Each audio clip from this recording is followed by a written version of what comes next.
Hello friends and welcome to the 5th class of RBI Grade B Phase 1 2021. In this class we will discuss the most important current affairs for the second week of January 2021. So guys, before starting the video I would like to tell you that in the last class we faced a problem that how should we discuss the question answers with you. So guys, we have found a way. जिस तरीके से हम discuss करेंगे हिंदी में बताता हूँ आपको. चलो वीडियो के अंदर मैं आपको कंसेप्ट बताया करूँगा दोस्तों. जैसे अभी करंट अफेयर्स पढ़ा रहा हूँ मैं और टेलीग्राम चैनल है दोस्तों हमारा, उस पर मैं उसके क्विज डाल दिया करूँगा. मतलब 8-10 क्वेश्चन जैसे मैंने वीडियो पढ़ाई इसके बाद इसके 8-10 क्वेश्चन डाल दिया करूँगा, तो आप लोग वहाँ पर जाकर क्वेश्चन आंसर्स कर सकते हैं. तो आइए दोस्तों स्टार्ट करते हैं आज की वीडियो. दोस्तों सबसे पहले नेशनल करंट अफेयर्स से स्टार्ट करते हैं. दोस्तों नेशनल बोर्ड जो कि वाइल्ड लाइफ का है उसने अप्रूव करी है advisory for human and wild life conflict management. जब भी इंसानों के बीच और जानवरों के बीच कोई कन्फ्लिक्ट होता है दोस्तों, तो उसके मतलब उस टाइम पर क्या करना चाहिए, उस कॉन्फ्लिक्ट में क्या करना चाहिए, national board of wild life ने उसके लिए एडवाइजरी जारी करी है दोस्तों. अपनी 60th मीटिंग में एडवाइजरी जारी करी गई है. इसके तहत जो ग्राम पंचायत होती हैं दोस्तों, वो प्रॉब्लमेटिक वाइल्ड एनिमल्स के साथ कैसे डील करें, इसके बारे में इन गाइडलाइंस में लिखा है. दोस्तों ये इतना इंपॉर्टेंट नहीं है जितनी इंपॉर्टेंट ये चीज़ है. ये क्या है? कैरेकल. कैरेकल दोस्तों ये चीज़ नहीं, सॉरी, ये कैट है, एक वाइल्ड कैट है. इसकी फ़ोटो देख लीजिए दोस्तों. ये मैं इमेजेस आपको इसलिए दिखाता हूँ ताकि आपको ये चीज़ें याद रहें. कैरेकल कैरेकल कैरेकल दोस्तों ये एक वाइल्ड कैट है. ये some parts of Rajasthan and Gujarat में पाई जाती है. दोस्तों इस कैट को, इस वाइल्ड कैट को जो कि कैरेकल है, इंक्लूड कर लिया गया है क्रिटिकल एंडेंजर्ड स्पीशीज़ की लिस्ट में. जी हाँ दोस्तों, जनवरी 2021 में कैरेकल नाम की वाइल्ड कैट को क्रिटिकली एंडेंजर्ड स्पीशीज़ में ऐड कर दिया गया है. तो इसका क्वेश्चन इस तरीके से आ सकता है कि किस वाइल्ड लाइफ कैट को जो कि राजस्थान या गुजरात में पाई जाती है को इंक्लूड करा गया है क्रिटिकली एंडेंजर्ड स्पीशीज़ में. तो उसका नाम है कैरेकल. ये कैरेकल है दोस्तों, इसकी फ़ोटो देख सकते हैं आप. ठीक है, अगले पे चलते हैं.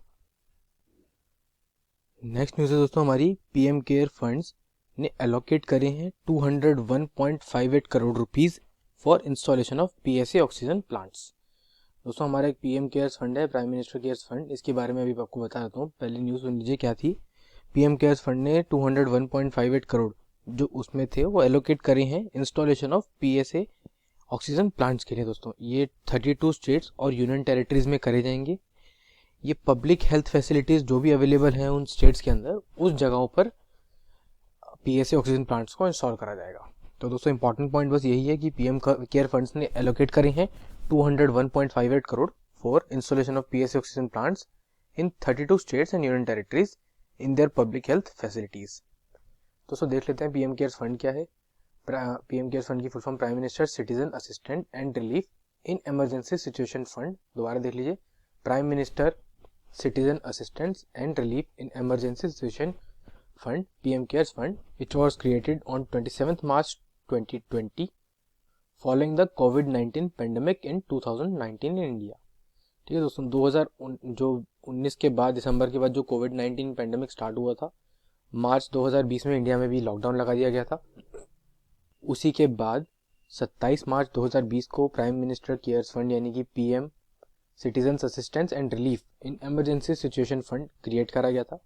ये फंड यूज़ करा जाएगा दोस्तों कॉम्बैट करने के लिए एंड कंटेन करने के लिए रिलीफ और efforts against the corona virus outbreak and similar pandemic situation in the future. दोस्तों जैसे अभी कोरोना आया था तो उसी के तरीके की मतलब आगे अगर जाकर ऐसी कोई सिचुएशन आती है तो उन सिचुएशंस को फेस करने के लिए इस फंड को यूज़ करा जाएगा. Although the documentation for the constitution of fund has not been made public. लेकिन दोस्तों इसकी डॉक्यूमेंटेशन है, इसके बारे में फुल जानकारी है, वो पब्लिकली नहीं आई है. लेकिन गवर्नमेंट ऑफ इंडिया ने कहा है कि ये फंड चेयर करा जाएगा नरेंद्र मोदी जी द्वारा. और इसके ट्रस्टीज़ में इंक्लूड है minister of defence Rajnath Singh ji हमारे, minister of home affairs Amit Shah ji, minister of finance Shrimati Nirmala Sitharaman ji इसकी ट्रस्टी हैं. दोस्तों इस फंड ने क्रिटिसिज्म भी फेस करा था कि इसकी कोई ट्रांसपेरेंसी नहीं और अकाउंटेबिलिटी भी नहीं है in relation to its establishment, functioning and accounts. दोस्तों कितना पैसा इसके अंदर आया ये आज तक मतलब पब्लिकली डिस्क्लोज नहीं करा गया है. किसने पैसा डोनेट करा ये भी चीज़ें, हर चीज़ पब्लिकली डिस्क्लोज नहीं है. इसको ऑडिट भी प्राइवेटली कराया जाता है दोस्तों.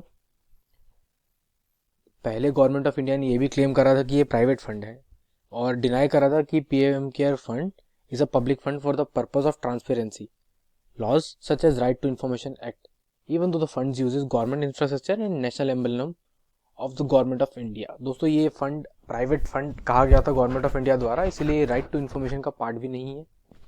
तो ये था हमारा पीएम केयर्स फंड के बारे में दोस्तों ज़्यादा जानकारी। अगर आप इसके बारे में और भी जानकारी चाहते हो तो दोस्तों इसके ऊपर मैं एक पूरी वीडियो बना सकता हूँ। ठीक है, अगली न्यूज़ देखते हैं दोस्तों ये है हाईवे। हमारे देश में हाईवे के मिनिस्टर कौन है? नितिन जयराम गडकरी, जो कि ministry of road transport and highways देखते हैं। दोस्तों सेंटर ने एक हाईवेज के लिए प्रोजेक्ट अप्रूव करा है 5,801 करोड़ का महाराष्ट्र के लिए। दोबारा सुन लीजिए दोस्तों, सेंटर ने एक न्यू नेशनल हाईवे प्रोजेक्ट को अप्रूव करा है 5,801 करोड़ का टोटल आउटले है। ये महाराष्ट्र के लिए अप्रूव करा गया दोस्तों, ताकि पॉल्यूशन को कर्व करा जा सके। पहले इसका बजट दोस्तों अप्रूव हुआ था 2,727 करोड़, लेकिन इसको एनहेंस करके अब 5,801 करोड़ कर दिया गया है। इसमें इंपॉर्टेंट चीज़ जानने के लिए दोस्तों यही है, महाराष्ट्र के लिए अप्रूव करा गया है। और नितिन जयराम गडकरी जी हमारे road transport and highway minister हैं सेंटर के। और बस दोस्तों इसके बारे में यही था, आगे देखते हैं। दोस्तों नेक्स्ट न्यूज़ है हमारी यूपीएससी से रिलेटेड। आप लोगों ने यूपीएससी सुना ही होगा दोस्तों, जो भी लोग आईएएस, आईएफएस, आईआरएस वगैरह की तैयारी करते हैं, यानी यूपीएससी सीएससी की तैयारी करते हैं, वो लोग ये एग्ज़ाम देते हैं यूपीएससी का दोस्तों। इस एग्ज़ाम में दोस्तों अलग अलग कैडर होती हैं। उसी तरह एक कैडर होता है दोस्तों अमृत, AMRUT, यानी कि Arunachal Pradesh, Goa, Mizoram and union territories. तो दोस्तों जैसे कि आप लोगों को पता ही होगा कि जम्मू एंड कश्मीर को भी एक यूनियन टेरिटरी बना दिया गया है। तो उसके लिए दोस्तों सेंटर ने एक JNK रीऑर्गेनाइजेशन अमेंडमेंट ऑर्डिनेंस 2021 को मर्ज कर दिया है JNK कैडर में ऑफिसर्स के विद अमृत। दोस्तों अमृत के अंडर जो यूनियन टेरिटरीज हैं उसमें अब JNK को भी इंक्लूड कर दिया गया है। यानी कि अगर आपको यूपीएससी में सिलेक्शन होता है और आपको AMRUT अमृत कैडर मिलता है तो आपको जम्मू एंड कश्मीर पोस्टिंग भी मिल सकती है दोस्तों। ये प्रेसिडेंट हमारे रामनाथ कोविंद जी ने सेक्शन 13 एंड 88 के अंडर साइन कर दिया गया है। दोस्तों नेक्स्ट न्यूज़ हमारी, Ramesh Pokhriyal to inaugurate virtual international Akhand conference Educon 2020 on January 7। दोस्तों first of its kind conference हुई थी, इंटरनेशनल कॉन्फ्रेंस, जो कि रमेश पोखरियाल जी ने इनॉग्रेट करी थी, जो कि हमारे मिनिस्ट्री ऑफ एजुकेशन है, यूनियन मिनिस्टर हैं दोस्तों हमारे। इसके चीफ गेस्ट थे अखंड कॉन्फ्रेंस के दोस्तों UGC के चेयरमैन, यूनिवर्सिटी ग्रांट्स कमीशन के चेयरमैन प्रोफेसर धीरेन्द्र पाल सिंह। ये दिल्ली में हुई थी। इसकी थीम थी दोस्तों envisioning education for transforming youth to restore global peace. दोस्तों ये 31 आवर लॉन्ग मैराथन थी इंटरनेशनल कॉन्फ्रेंस, जो पहली बार मतलब ऐसा कुछ पहली बार हमारे देश में हुआ था। ये वर्चुअली चली थी दोस्तों 2 दिन तक। इसमें बस मेन जानने की चीज़ें दोस्तों यही हैं। एडुकॉन 2020 पहली बार ऐसी इंटरनेशनल कॉन्फ्रेंस हुई थी जो इतनी लंबी चली, 31 घंटे तक चली। Union minister of education Ramesh Pokhriyal ने इसे लॉन्च करा था दोस्तों, इनोग्रेट करा था।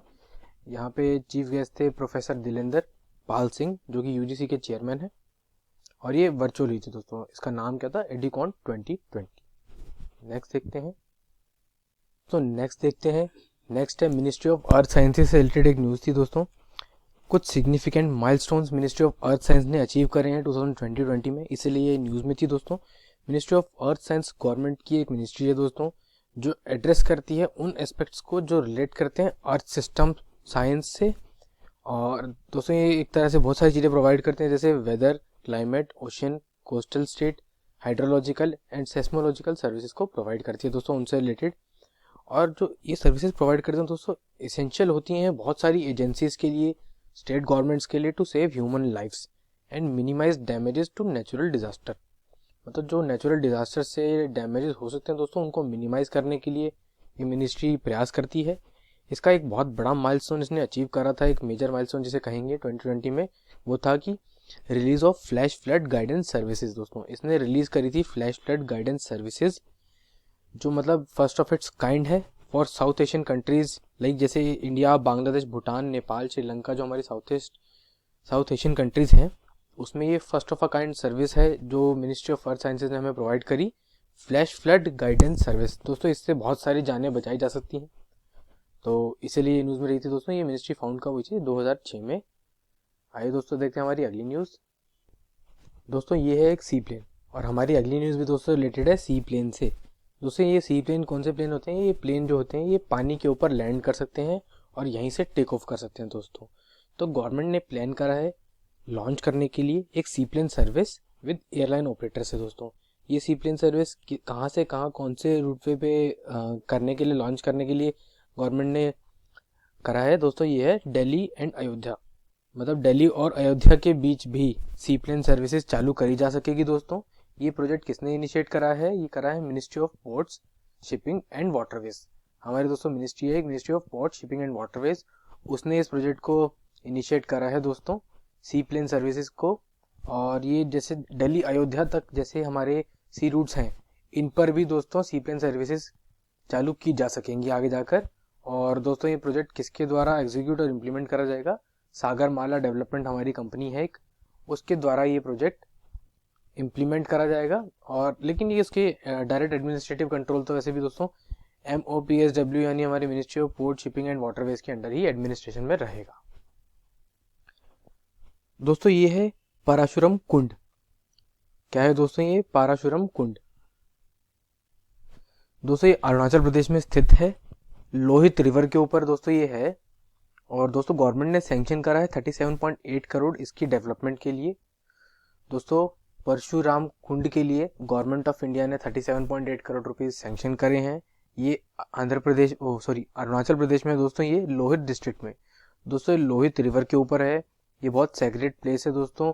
बहुत सारे श्रद्धालु मकर संक्रांति के टाइम यहाँ पर आते हैं और इस पानी में स्नान करते हैं दोस्तों। तो दोस्तों ये इम्पॉर्टेंट इसलिए बन जाता है, क्वेश्चन पेपर में डायरेक्टली आ सकता है कि गवर्नमेंट ने कितने करोड़ सैंक्शन करे हैं। 37.8 करोड़। परशुराम कुंड कहाँ पर लोकेटेड है दोस्तों? लोहित डिस्ट्रिक्ट, अरुणाचल प्रदेश में लोकेटेड है दोस्तों। ये कौन सी रिवर पर है दोस्तों? ये लोहित रिवर पर है। तो दोस्तों क्वेश्चन ये भी आ सकता है कि लोहित रिवर कहाँ पर है? तो लोहित रिवर कहाँ पर है दोस्तों? अरुणाचल प्रदेश में। India now it's very own cherry blossom festival. दोस्तों बहुत पुरानी न्यूज़ है ये दोस्तों, ये चेरी ब्लॉसम है। तो दोस्तों चेरी ब्लॉसम माओ फेस्टिवल कौन सी स्टेट में मनाया जाता है? ये हमारी न्यूज़ है दोस्तों। ये मनाया जाता है सेनापति मणिपुर में। दोस्तों सेनापति मणिपुर में चेरी ब्लॉसम माओ फेस्टिवल को सेलिब्रेट करा जाता है दोस्तों। इस बार वर्चुअली किया गया था ये। इसको इनोग्रेट करा था CM N बीरेन सिंह ने, जो कि चीफ मिनिस्टर हैं कहाँ के दोस्तों? हम कहाँ का पढ़ रहे हैं? मणिपुर के दोस्तों।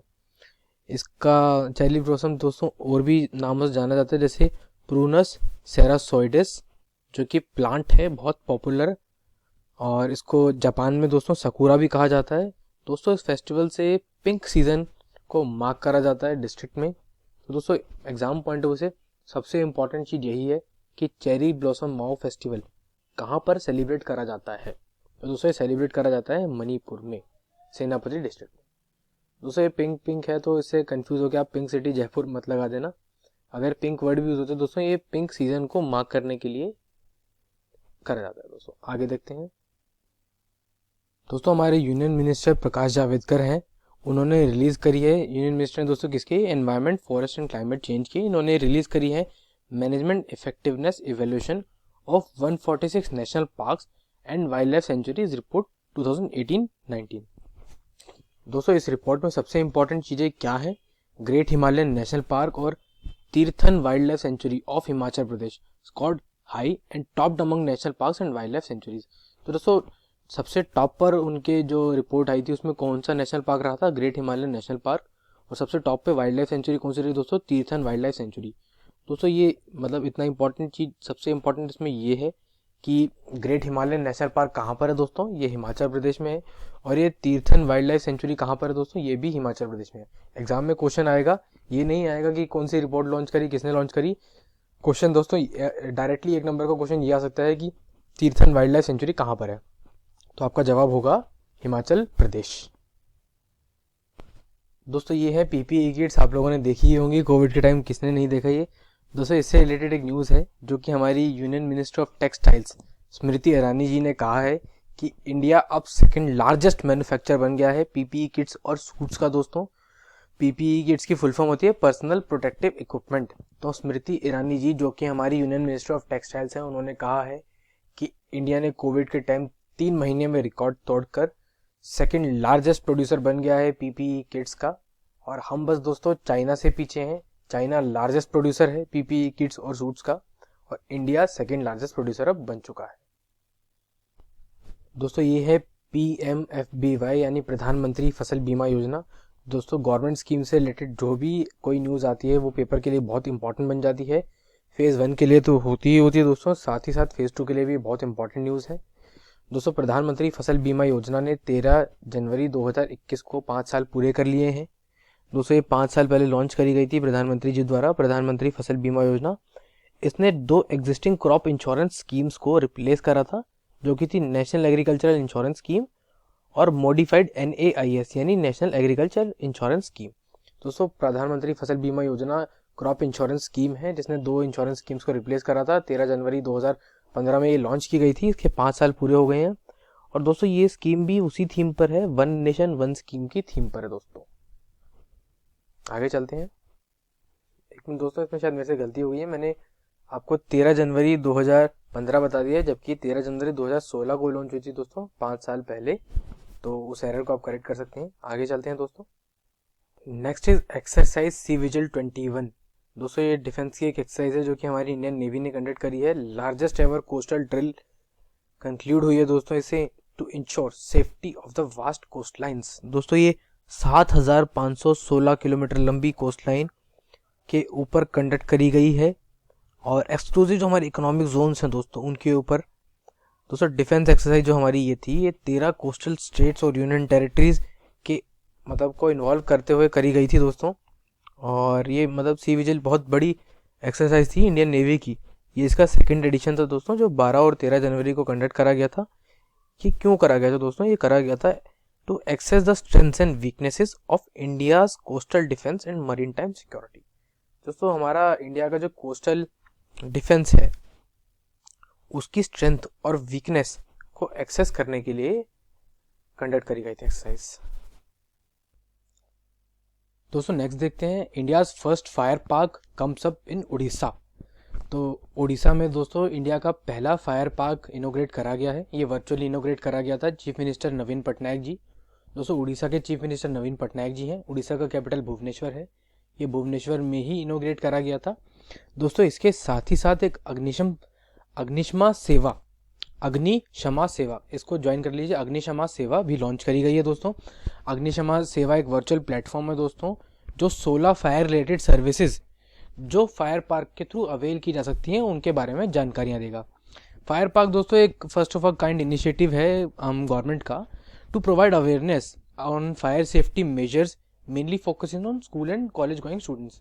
दोस्तों जो बच्चे स्कूल या कॉलेज जाते हैं, ये उन लोगों के लिए ही इनिशिएटिव लिया गया है, मतलब मेन फोकस इनका उन्हीं पे है।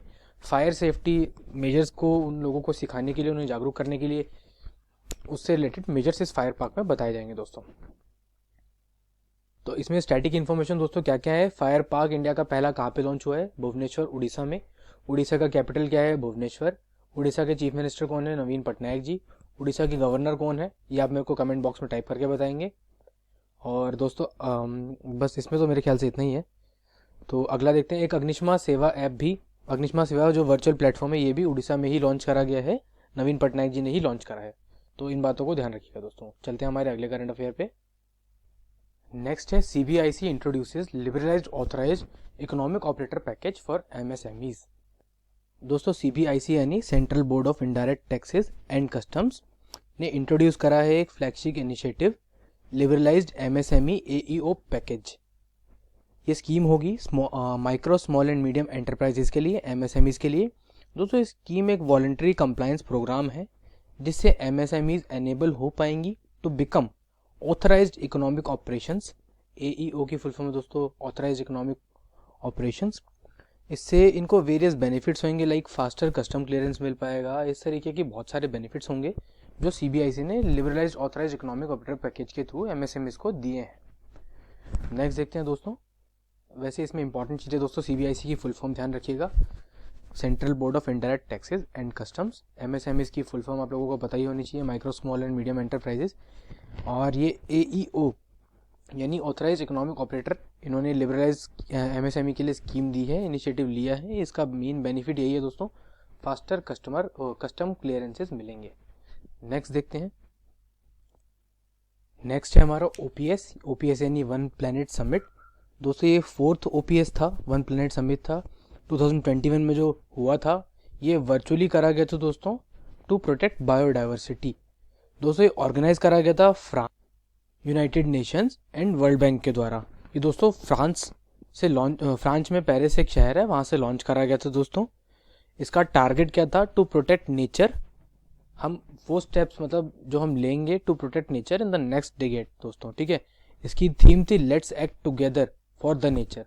दोस्तों हम सबको साथ मिलना पड़ेगा तभी हम नेचर को बचा पाएंगे। तो इसकी थीम आप इससे याद कर सकते हैं, let's act together for the nature.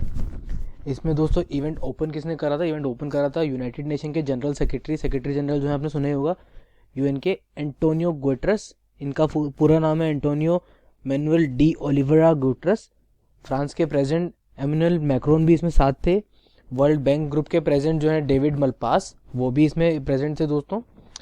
सबसे बड़ी बात इस इवेंट में ये रही कि इसको इंडिया ने अटेंड नहीं करा था। इंडिया के साथ साथ दोस्तों इसको ब्राज़ील ने भी अटेंड नहीं करा था, रशिया ने भी और यूनाइटेड स्टेट्स ने भी अटेंड नहीं करा। सबसे बड़ी बात इंपॉर्टेंट इसलिए बनता है क्योंकि इंडिया ने इसको अटेंड नहीं करा था दोस्तों। नेक्स्ट देखते हैं दोस्तों, यूनिसेफ, WHO यानी वर्ल्ड हेल्थ ऑर्गेनाइजेशन, IFRC यानी कि international federation of red cross and red crescent societies, and MSF यानी दोस्तों मेडिसिन सेंस फ्रंटियर्स। इन चारों ने मिलकर दोस्तों अपनी पार्टनरशिप को announce establishment of a global Ebola vaccine stock pile. दोस्तों ये 4 हमारी दुनिया की सबसे बड़ी संस्थाएं हैं हेल्थ की फील्ड में। इन सब ने एक एस्टेब्लिशमेंट के बारे में अपना अनाउंसमेंट दिया है जो ग्लोबल इबोला वैक्सीन को स्टॉकपाइल करेगा। दोस्तों ये किसकी फाइनेंशियल असिस्टेंस से होगा? ये गावी की फाइनेंशियल असिस्टेंस से होगा, जो वैक्सीन का इसमें अलायंस है। दोस्तों इन सब की आप फुल फॉर्म ध्यान रखिएगा, ये इंपॉर्टेंट है। इबोला वैक्सीन, क्योंकि कोरोना वायरस के बाद कोरोना वैक्सीन न्यूज़ में थी, तो इबोला वैक्सीन को ना भूलिएगा। आगे देखते हैं दोस्तों, इसमें ध्यान रखिएगा फाइनेंशियल असिस्टेंस इसको कहाँ से मिलेगी? गावी से, जो कि वैक्सीन का अलायंस है दोस्तों। Next is most powerful passport 2021 list revealed. दोस्तों मोस्ट पावरफुल एक इंडेक्स है, ये लिस्ट कौन जारी करता है दोस्तों? ये हेनली पासपोर्ट इंडेक्स जारी करता है। हेनली पासपोर्ट इंडेक्स Q1 2021 जो है दोस्तों, उसकी ग्लोबल रैंकिंग्स आ गई हैं। 15 जनवरी 2021 को रिलीज करा गया। इंडिया की रैंक इस बार 85th है। लास्ट ईयर दोस्तों 84 थी, इस बार 85 हो गई है, यानी ये बुरी बात है। हमने तजाकिस्तान जो कि एशिया की कंट्री है उसके साथ ये रैंक शेयर करी है दोस्तों। ये रैंक दोस्तों देखी कैसे जाती है? जो वीज़ा फ्री स्कोर होता है, यानी जिन कंट्रीज़ में हमें जाने के लिए वीज़ा का प्रायर अप्रूवल नहीं लेना पड़ेगा दोस्तों, ऐसी कितनी कंट्रीज़ हैं, जितनी ज़्यादा कंट्री होती है उतना बेटर होता है। तो इंडिया के पास ऐसा इसका वीज़ा फ्री स्कोर है 58। उसी स्कोर के मुताबिक कंट्रीज़ को रैंकिंग दी जाती है दोस्तों। टॉप पर इसमें जापान चल रहा है दोस्तों, 191 कंट्रीज जापान को वीज़ा बिना प्रायर अप्रूवल के दे देती है। नेक्स्ट है सिंगापुर दोस्तों और जर्मनी, यानी टॉप पर है Japan with 191 visa free score, then Singapore with 190 visa free score, then Germany दोस्तों 189 वीज़ा फ्री स्कोर। दोस्तों जो रिपोर्ट्स आती हैं, जो इंडेक्सेस आते हैं, रिलीज होते हैं, ये फेज़ 2 के लिए बहुत इंपॉर्टेंट है। डायरेक्ट एक केस स्टडी बन जाती है दोस्तों। इसमें इंडिया की रैंक पूछ लेंगे, वीज़ा फ्री इंडेक्स के बारे, वीज़ा फ्री स्कोर के बारे में पूछ लेंगे, रिपोर्ट कौन रिलीज़ करता है, इंडिया की लास्ट ईयर रैंक क्या थी, टॉप पे कौन है, बॉटम में कौन है, ये सब पूछा जा सकता है। मीन्स मतलब इसका फेज़ 2 में इसके कम से कम 4 से 5 नंबर का भी इस रिपोर्ट से रिलेटेड कुछ पूछा जा सकता है। तो आखिरी 5-6 महीने की, आखिरी 1 साल की मैं कहूँगा रिपोर्ट्स एंड इंडेक्सेस तो दोस्तों बिल्कुल एकदम अच्छे से आप लोग क्रैम कर लीजिए। आगे चलते हैं दोस्तों। IIT Kanpur to setup fintech innovation centre. दोस्तों जो फिनटेक इनोवेशन का सेंटर IIT सेटअप करने वाला है, ये PNB यानी पंजाब नेशनल बैंक के कोलैबोरेशन में होगा। पंजाब नेशनल बैंक का हेडक्वार्टर कहाँ पर है दोस्तों? नई दिल्ली में। ये फिनटेक इनोवेशन सेंटर ये IIT कानपुर के कैंपस में ही दोस्तों सेटअप करा जाएगा।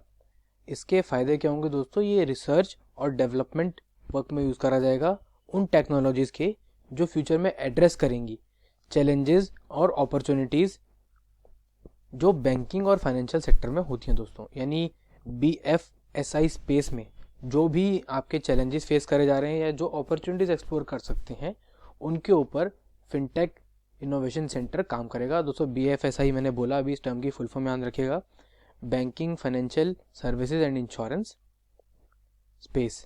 तो दोस्तों ध्यान रखिए, PNB का हेडक्वार्टर कहाँ पर है? नई दिल्ली में। इन्होंने IIT कानपुर के साथ कोलैबोरेशन करा है, फिनटेक इनोवेशन सेंटर ये चालू करेंगे, सेटअप करेंगे IIT के कैंपस में।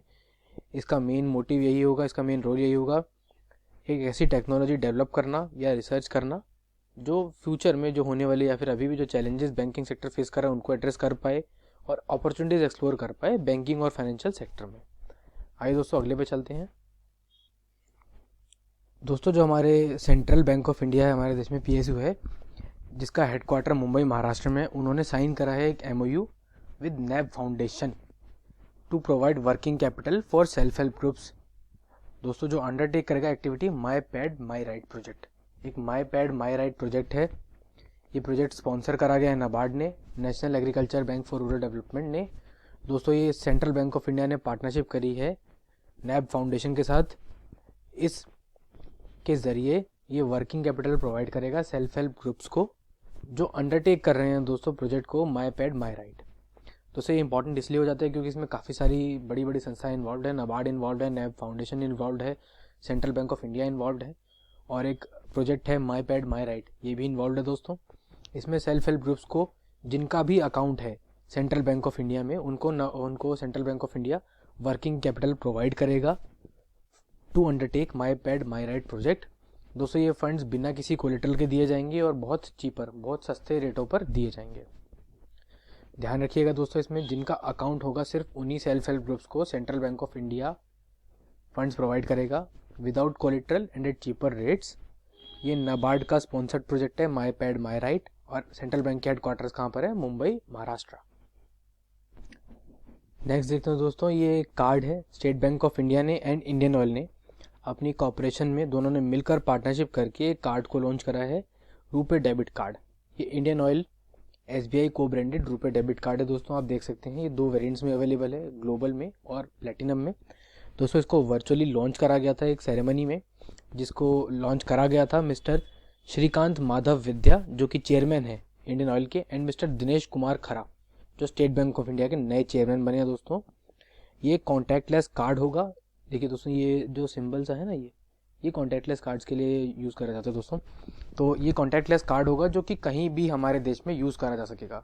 दोस्तों कॉन्टैक्टलेस कार्ड्स के लिए हमने दिसंबर की न्यूज़ में भी एक चीज़ पढ़ी थी कि रिजर्व बैंक ऑफ इंडिया ने कॉन्टैक्टलेस कार्ड्स की लिमिट पहले 2000 रुपये से बढ़ाकर 5000 करने का प्रपोजल दिया है।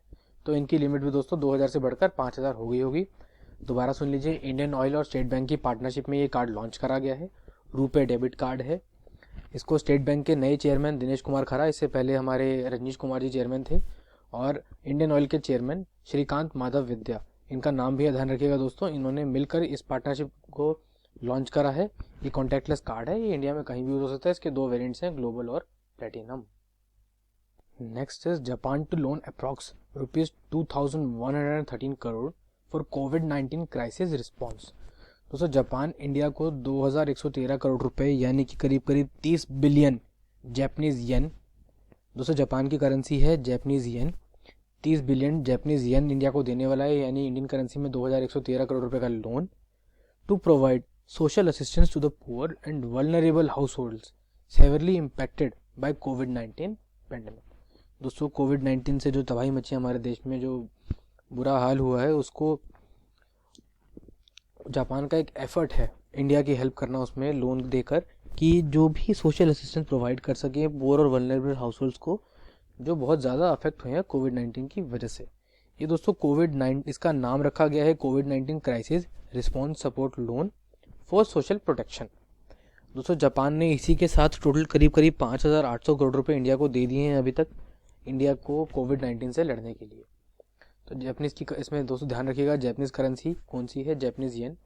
वहाँ के प्राइम मिनिस्टर कौन है आप बताइए, कमेंट बॉक्स में टाइप कीजिए, आपको भी याद रहेगा दोस्तों। तो इसमें ज़्यादा कुछ नहीं है दोस्तों, ये ध्यान रखिएगा। टोटल इसके बाद टोटल असिस्टेंस 5800 करोड़ रुपये तक पहुँच चुकी है। आगे देखते हैं दोस्तों, ये है हमारे लिए एक और oh my God news. RBI cancels licence of yet another bank. जी हाँ दोस्तों, इससे पहले भी दिसंबर में भी बैंक का लाइसेंस कैंसिल हुए थे, तो ये एक बार और बहुत बड़ा सेटबैक है हमारे बैंकिंग सेक्टर के लिए। तो इसको देख लेते हैं दोस्तों, लेकिन इसमें घबराने की ज़रूरत नहीं। 99% जो डिपॉजिटर्स हैं उनको लगभग फुल पेमेंट मिल जाएगी दोस्तों। एक DICGC, ये RBI की सब्सिडरी है, deposit insurance credit guarantee corporation. इसके तहत दोस्तों 5 लाख रुपए तक आपका डिपॉजिट अगर है तो पूरा, अगर बैंक को कुछ भी होता है तो रिजर्व बैंक गारंटी देता है कि 5 लाख रुपए तक आपको पूरा पैसा वापस दिया जाएगा। यानी 99% डिपॉजिटर्स का पैसा 5 लाख रुपए या उससे कम था। दोस्तों कौन सा बैंक है ये, आइए जान लेते हैं। ये है दोस्तों वसंतदा नगारी सहकारी बैंक, उस्मानाबाद, महाराष्ट्र। दोस्तों वसंत दादा नगारी सहकारी बैंक लिमिटेड, उस्मानाबाद, महाराष्ट्र का दोस्तों ये है। काफ़ी टिपिकल नाम है दोस्तों, इस नाम को ध्यान रखिएगा। वसंत दादा करके समथिंग कुछ करके याद कर सकते हैं इसे आप। ये उस्मानाबाद, महाराष्ट्र का था दोस्तों। इसका immediately under section 22(1) with section 56 of banking regulation act 1949। दोस्तों ध्यान रखिएगा, बैंकिंग रेगुलेशन एक्ट 1949 के 2 सेक्शन है, सेक्शन 22(1) एंड सेक्शन 52। इन दोनों को मिलाकर इस बैंक का लाइसेंस कैंसिल करा गया है विद इमीडिएट इफेक्ट। यानी ये बैंक कोई भी बैंकिंग एक्टिविटी परफॉर्म नहीं कर पाएगा, ना ये किसी से डिपॉजिट ले पाएगा, ना आपका पैसा वापस दे पाएगा। तो ये एक काफ़ी शॉकिंग न्यूज़ है दोस्तों, इसके बारे में आप और भी पढ़ सकते हैं। ध्यान रखिएगा, वसंत दादा नगारी सहकारी बैंक, इससे पहले भी करत बैंक एक था, एक और था आई थिंक, जिसका लाइसेंस RBI ने रिसेंटली कैंसिल करा है। इन सबको दोस्तों याद कर लीजिए। ये क्वेश्चन इन तीनों चारों में से एक क्वेश्चन दोस्तों पक्का पेपर में आएगा, ये मैं आपको गारंटी से दे रहा हूँ। एक ना एक लाइसेंस कैंसिल होने का क्वेश्चन आएगा ही आएगा। दोस्तों ये क्यों हो रहे हैं लाइसेंस कैंसिल बैंकों के, क्या आपने इस बारे में सोचा है? क्यों RBI आजकल इतने सख्त कदम उठा रहा है? पहले तो कभी नहीं होता था। PMC बैंक क्राइसिस हो, येस बैंक क्राइसिस हो, दोस्तों इतने सारे बैंकों में क्राइसिस क्यों आ रहे हैं? क्यों हो रहा है? इकोनॉमी में क्या हो रहा है दोस्तों, हमारी इकोनॉमी में? क्या आपने सोचा? अगर आप चाहते हैं कि मैं इसके ऊपर भी एक वीडियो बनाऊँ, एक बहुत बढ़िया वीडियो बनाऊँ, हमारे बैंकिंग सेक्टर को एक्सप्लेन करूँ कि क्या दिक्कतें आ रही हैं, तो आप कमेंट बॉक्स पे या फिर टेलीग्राम चैनल का हमारा डिस्कशन वाला ग्रुप है, वहाँ पे मुझसे बोल सकते हैं। मैं इसके ऊपर दोस्तों एक वीडियो बना दूंगा। तो जैसे RBI के आप लोगों के इंटरव्यूज़ के लिए दोस्तों ये वीडियो बहुत महत्वपूर्ण रहेगी कि हाँ भाई हमारे बैंकिंग सेक्टर को क्या हो गया है, क्यों RBI को इतने सख्त कदम उठाने पड़ रहे हैं। तो दोस्तों देखते हैं अगली न्यूज़ हमारी। RBI release the financial stability report January 2021। दोस्तों ये RBI की 22nd फाइनेंशियल स्टेबिलिटी रिपोर्ट है जो कि रिलीज़ की गई है। इसमें सबसे इम्पॉर्टेंट चीज़ देखने वाली दोस्तों ये थी कि बैंक्स का जो ग्रॉस NPA है वो सितंबर 2021 में बढ़कर मे राइज टू 13.5% हो जाएगा, जो कि सितंबर 2020 में 7.5% था। दोस्तों ये फिगर ध्यान रखिएगा, सितंबर 2020 में 7.5% ग्रॉस NPA था बैंकों का, और RBI की इस रिपोर्ट के मुताबिक ये 13.5% बढ़कर हो चुका होगा। ये रिपोर्ट दोस्तों बाय एनुअली आती है। मैं इस रिपोर्ट को हमारे टेलीग्राम ग्रुप में शेयर कर दूंगा, तो आप वहाँ से इस रिपोर्ट को पढ़ सकते हैं। ये एग्ज़ाम पॉइंट ऑफ व्यू से बहुत इंपॉर्टेंट है दोस्तों। RBI जो भी चीज़ रिलीज़ करता है वो हमारे एग्ज़ाम पॉइंट ऑफ व्यू से मोस्ट इंपॉर्टेंट ही होती है। यहाँ मैं दोस्तों जिस चीज़ का जिक्र कर रहा हूँ ये रही। तो ये रिपोर्ट आपको पूरी पढ़नी है तो आप हमारे टेलीग्राम चैनल से डाउनलोड कर सकते हैं दोस्तों। आगे देखते हैं दोस्तों। नेक्स्ट हमारा है KVGB साइंस MOU विद जल किसान, जो कि एक फिनटेक प्लेटफॉर्म है for expanding financial services access in Karnataka. दोस्तों KVGB हमारा एक बैंक है, कर्नाटका विकास ग्रामीण बैंक, जिसके हेडक्वार्टर दोस्तों ऑब्वियसली कर्नाटका में ही है। धारवाड़ ज़िले में कर्नाटका के इसके हेडक्वार्टर हैं। KVGB बैंक ने एक MOU साइन करा है जल किसान के साथ, जो कि एक रूरल फिनटेक प्लेटफॉर्म है दोस्तों of Greenizon agritech consultancy private limited का, टू एक्सपेंड। ये MOU क्यों करा गया दोस्तों साइन? To expand access of financial services to individuals businessmen in Karnataka including farmers and non farmer entrepreneurs. KVGB Karnataka Vikas Grameena Bank ने एक MOU साइन करा है जल किसान के साथ, एक फिनटेक प्लेटफॉर्म है जो कि ताकि इससे बेनिफिट आप KVG को क्या रहेगा, ये अपनी सर्विसेज को एक्सपेंड कर पाएगा, फाइनेंशियल सर्विसेज को इंडिविजुअल्स तक, बिजनेस तक, जो कि कर्नाटका में काम करते हैं, जिसमें कि फार्मर्स और नॉन फार्मर एंटरप्रेन्योर्स भी इंक्लूडेड है। KVGB का दोस्तों हेडक्वार्टर दोबारा ध्यान रखिएगा धारवाड़ कर्नाटका में इसका हेडक्वार्टर है। आगे चलते हैं दोस्तों। ये बहुत इंपॉर्टेंट न्यूज़ है एग्जाम पॉइंट ऑफ व्यू से, क्योंकि इसमें काफ़ी सारी बड़ी बड़ी संस्थाएं जुड़ी हुई हैं, जैसे FSS जो कि है financial software systems and India post payments bank. ये दोनों कोलैबोरेशन करा है इन दोनों ने टू बूस्ट फाइनेंशियल इंक्लूजन। दोस्तों फाइनेंशियल इंक्लूजन अपने आप में एक बहुत बड़ा टॉपिक है। इसमें बस यही समझ लीजिए कि जो अनबैंक्ड सेक्शन है हमारी सोसाइटी का, पुअर एंड वल्नरेबल, उनको बैंकिंग तक लाने के लिए फाइनेंशियल इंक्लूजन की स्कीम चलाई गई है। इसके बारे में मैं एक बहुत बढ़िया वीडियो बना दूंगा, आप कहेंगे तो दोस्तों FSS और इंडिया पोस्ट पेमेंट बैंक ने कोलैबोरेशन करा है to provide financial inclusion to boost financial inclusion in our country. दोस्तों इंडिया पोस्ट पेमेंट बैंक के हेडक्वार्टर कहाँ पर है? नई दिल्ली में। और दोस्तों ये FSS क्या चीज़ है? Financial software system. ये लीडिंग पेमेंट प्रोसेसर है जो प्रोवाइड करता है इंटीग्रेटेड पेमेंट प्रोडक्ट्स को। दोस्तों जो ये हमारे पेमेंट प्रोडक्ट्स हैं दोस्तों, इसका ये लीडिंग पेमेंट प्रोसेसर है। दोस्तों इसका बेनिफिट क्या होगा? हम फाइनेंशियल इंक्लूजन को प्रमोट कर पाएंगे in unserved and unbanked segments of India, जहाँ पर बैंक्स नहीं पहुँच पाए हैं अभी तक, बैंक्स की रीच नहीं है दोस्तों। वैसे तो बैंक्स लगभग हर जगह पहुँच चुके हैं। हमारा स्टेट बैंक एक जहाज पर भी है, आपको पता होगा। अगर आप आखिरी चीज़ भी देखोगे बॉर्डर पे दोस्तों, तो सबसे आखिरी चीज़ आपको स्टेट बैंक का ATM दिखाई देगा। तो आप अच्छा ये क्वेश्चन दोस्तों, चलो मैं आपसे पूछता हूँ कि स्टेट बैंक का ATM कौन से जहाज पर है? एक जहाज पर स्टेट बैंक का ATM भी है दोस्तों, जो तैरता हुआ ATM है। हमारे इंडियन नेवी के एक जहाज पर है। आप बताइए कौन से जहाज पर उसका ATM है स्टेट बैंक का? ये आप कमेंट बॉक्स में कमेंट कर सकते हैं या चैनल पे डिस्कशन वाले चैनल पर टाइप कर सकते हैं दोस्तों। आगे देखते हैं।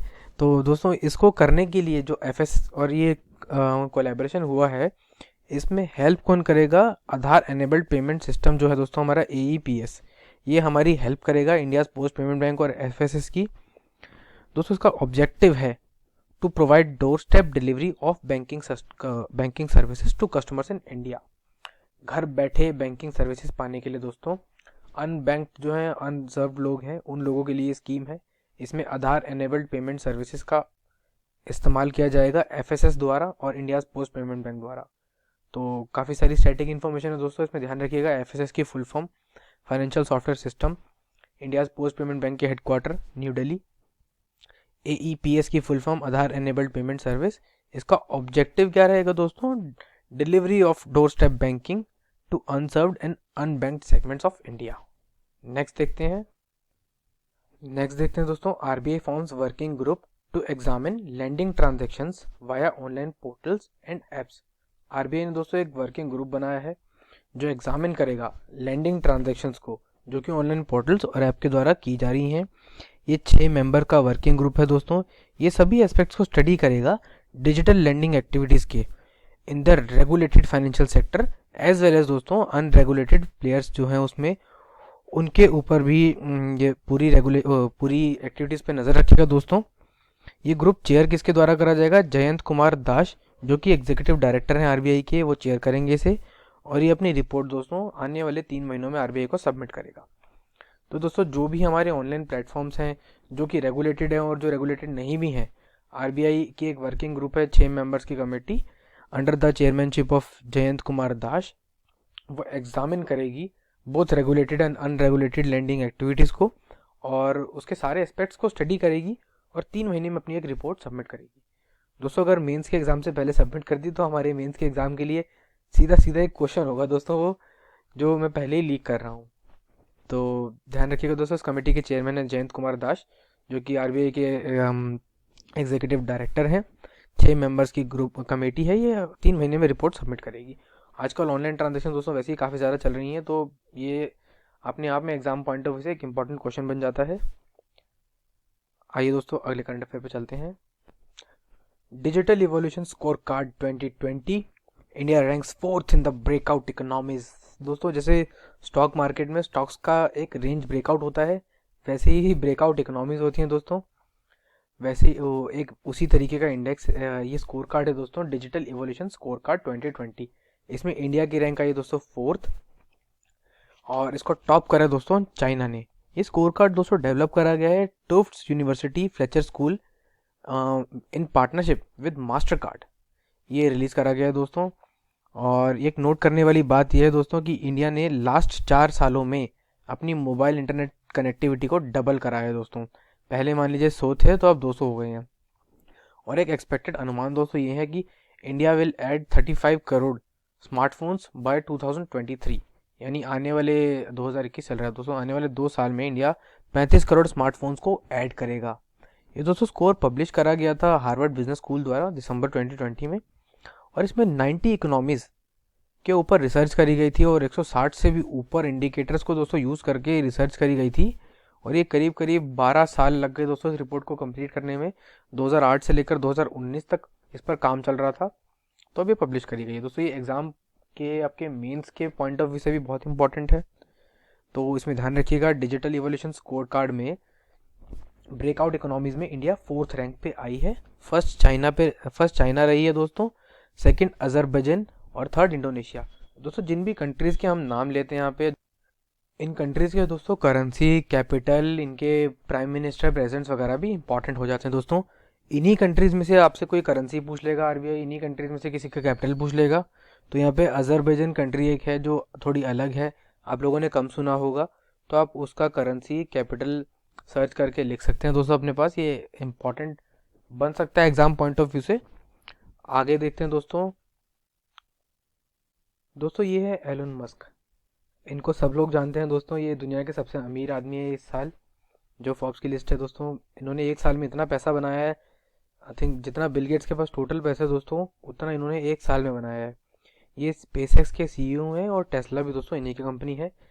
टेस्ला ने दोस्तों इंडिया में अपने ऑपरेशंस स्टार्ट कर दिए हैं दोस्तों। टेस्ला ने अपनी इंडिया में एक सब्सिडी रजिस्टर करी है इन बेंगलुरु कर्नाटका में, Tesla India Motors and energy private limited के नाम से।